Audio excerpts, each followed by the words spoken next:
Welcome back. A key part of your test armory is understanding what is involved in IT performance testing. It's a critical process in the software development lifecycle. Good performance testing will evaluate the speed, responsiveness, and stability of computers, networks, and software programs. Let's look at these in more detail. First, we need to design our tests so they identify and eliminate bottlenecks. If a computer system or network works like an hourglass, the flow of information is interrupted and data starts to back up. This will cause performance issues and almost certainly cause a data loss, especially when storage limits are exceeded. Before you test for any of these, you will need to know the performance requirements. So let's explore them. We'll start by looking at a great usability test, specifically application response times. These tests are usually defined in consultation with business users. In this example, system users expect online reports to be completed in less than 15 seconds. They would also want the order to be committed in less than 3 seconds. This enables them to provide an order number or job reference to their customers. If the system runs too slowly or fails regularly, then business users lose faith in the application and its ability to support their day-to-day work. It is possible to run application response tests using automation, but quite often they are run with the use of stopwatches. This may involve multiple business users and testers accessing the application concurrently. Now let's look at another type of performance test, measuring the time it takes to run batch jobs.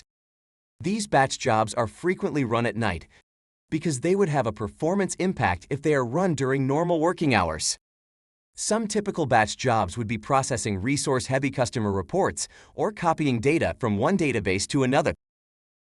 Batch tests are usually executed by a software supplier, system developers, or testers with a good technical understanding of mainframe or server monitors.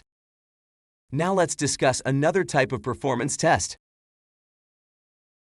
measuring throughput. It sounds technical, and it is. Even if you are not involved in this type of testing, it's useful to know what people are looking at. Here are a couple of examples. First, measuring how many business transactions or operations can be processed in a given time frame. The requirement in this case is for 1,500 transactions in 1 minute, so if you exceed this, it's a pass. There are multiple application performance management tools on the market to help you measure this if you don't have in-house tools. It's also useful to test the number of database transactions that can be processed in 1 second. This should be defined in one of the technical design documents, and there are also many database monitoring tools available to help you measure this, assuming again there is no in-house tool available already. To enable any of this, you will ideally need a real-world test environment, one that is sized in a way that simulates the production system for data volumes and network capability. In reality, that is not always possible because of the expense and time it would take to set up. A project usually needs to explore a wide range of compromise solutions, including scaling up your results on a near-production test environment. There are many other terms you will come across. You may not be involved in them, but it's useful to know they exist. For example, load testing. This will ensure the application can perform when expected loads are generated, like proving the expected number of users will not impact system response times. Stress testing. This technique evaluates the system when it's running beyond the expected peak load. Soak testing.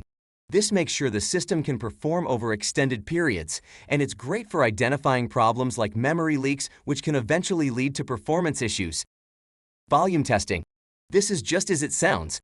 This will assess the system's ability to handle large volumes of data. Capacity testing. This will help to understand the likely capacity of the system. For example, the maximum amount of data or the number of concurrent users that can be processed. Finally, latency testing. This measures the time it takes for a request to travel from the source to the destination and back. Remember, the design documents should contain the acceptance criteria for all of these types of testing, and proof of these passing is often part of an operational acceptance test document. That's it for now, but there's a lot more you can learn if you want to specialize in this area.